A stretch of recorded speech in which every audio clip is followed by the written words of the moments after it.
To turn on or off international roaming on the Redmi Note 14S, all you simply have to do is first go into the settings.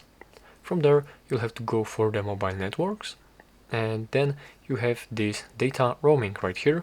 So let's go for these options, and right here you can select the international roaming, and you can set up the roaming always or for exceptions only. Basically, if you select any of these, you will enable the international roaming right here, and here's the information that the carrier will charge you a fee after you turn on this international roaming. Let's actually don't show this again. Let's turn this on, and here you can set up the data roaming exceptions right here if you have selected this for exceptions only, but if you select it always, you will have this data roaming turned on always.